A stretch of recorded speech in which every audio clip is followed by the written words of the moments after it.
네, 여러분 안녕하세요. 자, 오늘 16일, 그쵸? 이 리플과 가상화폐 시장에는 정말 중요한 날이라고 제가 수도 없이 말씀을 드렸었는데, 원래 정상적으로는 이 SEC가 항소법원에 제출하는 마감일자가 16일이었습니다. 이 16일이었는데, 자, 근데 지난 12일 날짜로 리플과 우리는 합의를 했으니까 이 합의했던 부분을 승인해 주세요라고 미국 법원에 제출한 날짜가 12일이었다.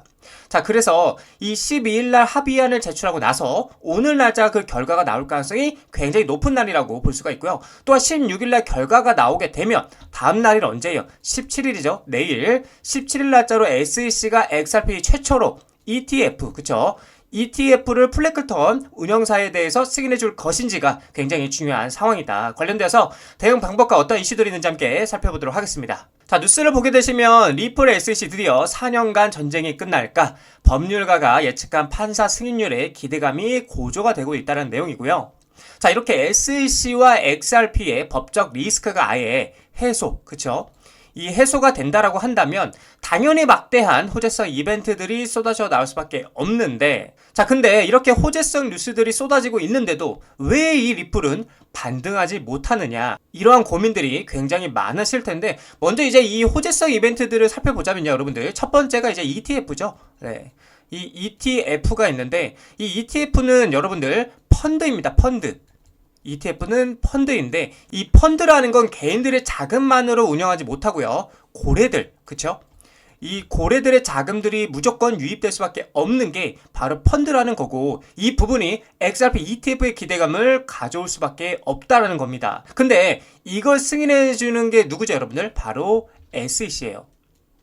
SEC, 즉 미국의 증권위원회가 이 ETF를 승인해줘야 되는데, 첫 번째로는 무조건적으로 SEC와 XRP의 법적 리스크가 해소가 돼야 한다라는 게 정말 중요한 부분이고, 자, 그리고 두 번째로는 이제 스테이블 코인이라고 볼 수가 있는데, 이 스테이블 코인은 달러와 1대1로 연동되는 건데 정말 굉장하죠, 여러분들. 근데 사실 이것만으로도 안정적인 코인으로 볼 수가 있다. 왜냐면 미국의 달러와 연동이 되는 부분이기 때문에. 자, 근데 여기서 중요한 건 이 미국의 달러와 연동이 된다는 건, 이 말은 즉슨 스테이블 코인을 키우면서 미국의 달러를 더욱더 어떻게 강하게, 그쵸? 강하게 만들 수가 있기 때문에 미국 같은 경우는 무조건 스테이블 코인을 같이 키워야 하는 입장이라고 볼 수가 있다. 그래서 결국 왜 도대체 이러한 엄청난 이슈들이 많은데 리플은 힘을 못 쓰고 있냐라고 말씀하실 수가 있을 텐데, 자, 그 이유는 아무래도 이 대외적인 이벤트, 즉 지정학적 리스크 때문이라고 볼 수가 있다. 뉴스를 보게 되면 비트코인 중동발 불확실성의 약세를 보이고 있다. 그러므로 인해서 거래량도 어떻게 급감하고 있다라는 얘기를 하고 있는데, 사실 여러분들 이 거래량이 급감했다라는 건 굉장히 중요한 부분인데, 그럼에도 불구하고 다만 리플은 상승을 하고 있다고 얘기를 하고 있어요. 그래서 SEC와 리플 간 미등록 증권 판매 소송에서 법원이 XRP 자체는 증권이 아니라는 판결을 내리면서 사실상 리플이 승리한 것이 아니냐는 관측이 가격을 어떻게 현재 잘 버티게 만들고 있는 동기부여라고 볼 수가 있는데, 물론 이제 조금은 이렇게 부정적인 전망을 내놓고 있는 상황들도 있다. 암호화폐 변호사 리플 SEC 소송 합의안이 16일 날 어떻게 기각될 수도 있다고 얘기를 하고 있어요. 이른 발표는 오히려 부정적 신호라고 얘기를 하고 있는데, 자, 내용을 보게 되면 SEC가 지난주 미국 법원에 소송 합의안을 제출한 가운데 양측의 소송이 법원에 의해 다시 한번 어떻게 기각될 수 있다는 전망이 제기가 되고 있다. 그래서 암호화폐 전문 변호사로 남다른 통찰력을 갖춘 것으로 알려진 빌 모건 변호사는 15일 자신의 계정을 통해서 암호화폐 커뮤니티에 떠들고 있는 리플과 SEC 소송 합의안의 발표일을 지적을 했다.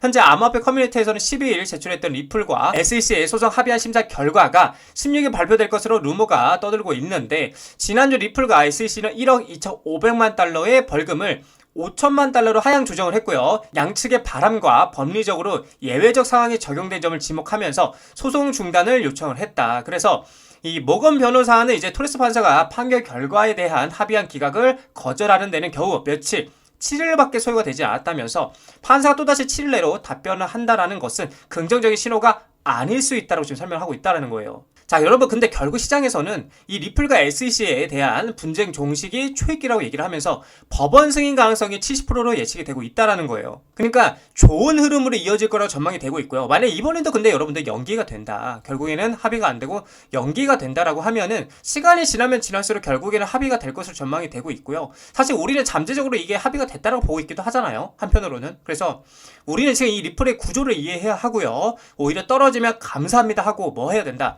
모아야 한다. 사서 모아가야 하는 시기라고 여러분들께 저는 자신있게 좀 말씀을 드리고 싶어요.